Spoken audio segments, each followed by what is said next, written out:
के दौरान यूपी में हुई हिंसा और अराजकता के एक ताजा मामले ने राजनीतिक हलकों में खलबली मचा दी है। घटना की शुरुआत उस वक्त हुई जब कुछ कांवड़ियों ने गाड़ी को तोड़ दिया और कथित तौर पर सीआरपीएफ के एक जवान के साथ मारपीट भी की।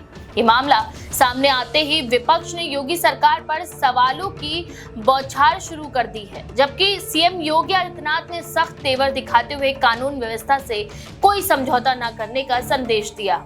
कांवड़ यात्रा, जो हर साल श्रावण मास में भगवान शिव के भक्तों के द्वारा की जाती है, एक धार्मिक आस्था से जुड़ा बड़ा आयोजन है। इसके लिए प्रशासन विशेष तैयारियां करता है, सुरक्षा के व्यापक इंतजाम किए जाते हैं और यातायात की रचना भी बदली जाती है। लेकिन इस बार यात्रा के दौरान कुछ स्थानों पर अनुशासन की सीमाएं टूटती नजर आई, जिससे कानून व्यवस्था पर सवाल उठे हैं। मामले की गंभीरता इस बात से और बढ़ गई जब घटना में शामिल कुछ कांवड़ियों ने एक चलती कार को निशाना बनाया, शीशे तोड़े और कथित रूप से उनमें मौजूद एक व्यक्ति की पिटाई तक कर डाली। ये व्यक्ति बाद में सीआरपीएफ का जवान निकला, जो अपनी ड्यूटी से लौटते समय रास्ते में फंस गया था।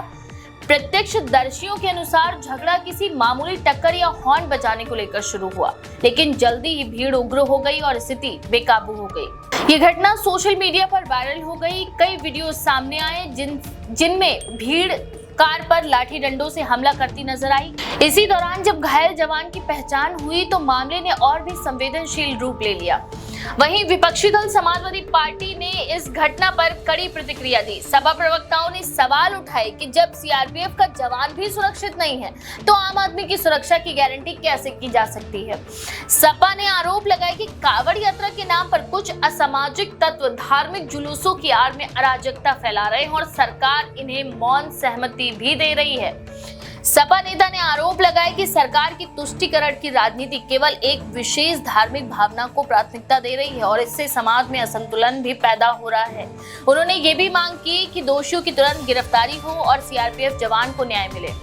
दूसरी तरफ मुख्यमंत्री योगी आदित्यनाथ ने लखनऊ में वरिष्ठ अधिकारियों के साथ उच्च स्तरीय बैठक की और मामले पर रिपोर्ट तलब की है। उन्होंने दो टूक कहा कि कांवड़ यात्रा का आयोजन पूरी श्रद्धा और व्यवस्था के साथ किया जा रहा है, लेकिन किसी को भी कानून अपने हाथ में लेने की छूट नहीं दी जा सकती। सीएम योगी ने साफ तौर पर कहा कि धार्मिक यात्रा की पवित्रता बनाए रखना हर श्रद्धालु की जिम्मेदारी, जो इसे बाधित करेगा उस पर सख्त कार्रवाई की जाएगी। मुख्यमंत्री के निर्देश के बाद पुलिस ने तेजी से कार्रवाई की। घटनास्थल की सीसीटीवी फुटेज और वायरल वीडियो के आधार पर कई संदिग्धों की पहचान की गई। कुछ को हिरासत में लिया गया और उनसे पूछताछ की जा रही है। पुलिस अधिकारियों ने बताया कि इस पूरे घटनाक्रम में शामिल सभी लोगों को चिन्हित कर जल्द गिरफ्तार किया जाएगा और उनके खिलाफ सख्त धाराओं में मुकदमा भी चलेगा। प्रशासन की ओर से ये भी कहा गया कि ऐसी घटनाओं से कांवड़ यात्रा की गरिमा को नुकसान पहुंचता है और इससे पुलिस बल पर अनावश्यक दबाव भी पड़ता है। प्रशासन ने यात्रियों से संयम बरतने की अपील की है और ये भी कहा गया है कि किसी भी अफवाह या उकसावे में न आए।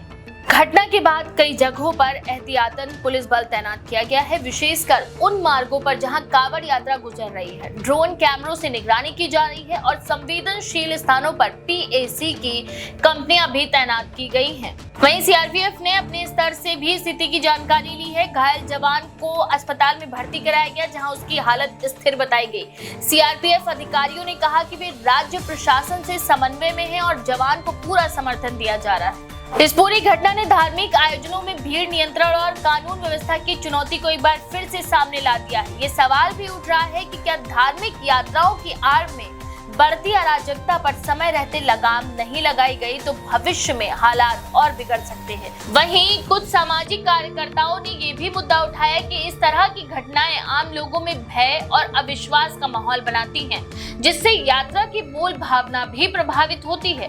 उनका कहना है कि राज्य सरकार को चाहिए कि वह न केवल दोषियों पर कार्रवाई करे, बल्कि यात्रा में भाग ले रहे सभी श्रद्धालुओं को एक स्पष्ट दिशा निर्देश दे, जिससे किसी तरह की अफरा या गलतफहमी की गुंजाइश न बचे। विपक्षी दलों ने मुख्यमंत्री के बयान को दबाव में दिया गया बयान बताते हुए ये भी आरोप लगाया कि प्रशासनिक मशीनरी एक तरफा कार्रवाई कर रही है और असली दोषियों को राजनीतिक संरक्षण मिल रहा है। इस पर मुख्यमंत्री कार्यालय की ओर से कहा गया है कि उत्तर प्रदेश में कानून का राज है और किसी भी आरोपी को बख्शा नहीं जाएगा, चाहे उसकी कोई भी राजनीतिक या धार्मिक पहचान हो। बीते वर्षों में भी कांवड़ यात्रा के दौरान अराजकता की घटनाएं सामने आती रही हैं, जहां तेज संगीत, नृत्य और सड़कों पर यातायात रोकने जैसे मामले देखने को मिल रहे थे। हालांकि योगी सरकार ने पिछले कुछ वर्षों में यात्रा को सुव्यवस्थित करने के लिए कड़ी निगरानी और नियमावली बनाई है, लेकिन कुछ घटनाएं अभी भी प्रशासन की चुनौतियां बढ़ा रही हैं। इस बार की घटना ने न केवल राज्य की पुलिस व्यवस्था पर सवाल उठाए, बल्कि ये भी संकेत दिया कि धार्मिक आयोजनों के दौरान भावनाएं किस कदर उग्र हो सकती हैं। एक और जहां यात्रा में भाग ले रहे लाखों श्रद्धालु शांतिपूर्ण ढंग से जलाभिषेक की तैयारी में लगे हैं, वहीं कुछ असामाजिक तत्वों की हरकत पूरे आयोजन को कलंकित करने का काम करती है। इस मुद्दे पर मुख्यमंत्री योगी आदित्यनाथ की कठोर प्रतिक्रिया को प्रशासनिक संकेत के रूप में देखा जा रहा है कि आने वाले समय में ऐसे मामलों को बिल्कुल भी बर्दाश्त नहीं किया जाएगा। मुख्यमंत्री ने जिला प्रशासन को ये भी निर्देश दिए कि वे प्रत्येक घटना की मॉनिटरिंग करें और संदिग्ध तत्वों पर कड़ी नजर रखें और किसी भी कीमत पर कानून व्यवस्था में ढील न आने दें। समाज के एक बड़े वर्ग ने भी सोशल मीडिया पर घटना की निंदा की है और सीआरपीएफ जवान के साथ एकजुटता दिखाई है। वहीं धार्मिक संगठनों ने भी अपील की है कि कांवड़ यात्रा में भाग लेने वाले श्रद्धालु अनुशासन बनाए रखें और अपने व्यवहार से यात्रा की गरिमा बढ़ाएं। राजनीतिक विश्लेषकों का मानना है कि इस घटना ने सत्तारूढ़ दल और विपक्ष के बीच सियासी टकराव की नई लकीर खींच दी है। एक और जहां विपक्ष इसे सरकार की विफलता बता रहा है, वहीं सरकार इसे असामाजिक तत्वों की आइसोलेटेड घटना बताकर अपनी सक्रियता को विस्थापित करने की कोशिश कर रहा है। कुल मिलाकर ये घटना एक बार फिर ये याद दिलाती है कि धार्मिक आयोजनों की सफलता केवल प्रशासन पर नहीं, बल्कि सहभागी नागरिकों के अनुशासन पर भी निर्भर करती है। श्रद्धा जब मर्यादा के साथ, तभी समाज में सद्भाव बना रहता है। अगर समय रहते इन मामलों में निष्पक्ष और प्रभावी कार्यवाही नहीं की गई, तो आने वाले दिनों में ऐसी घटनाएं प्रशासन के लिए और बड़ी चुनौती बन सकती हैं। सरकार को न केवल दोषियों को दंडित करना होगा, बल्कि कांवड़ यात्रा के स्वरूप और उसकी निगरानी के तरीके पर भी पुनर्विचार करना होगा, ताकि सुनिश्चित किया जा सके कि श्रद्धा और सुरक्षा दोनों साथ साथ चले। इस बारे में आपका क्या विचार है? अपनी राय कमेंट में जरूर लिखें। ऐसी और भी खबरों के लिए देखते रहें द पेज 19।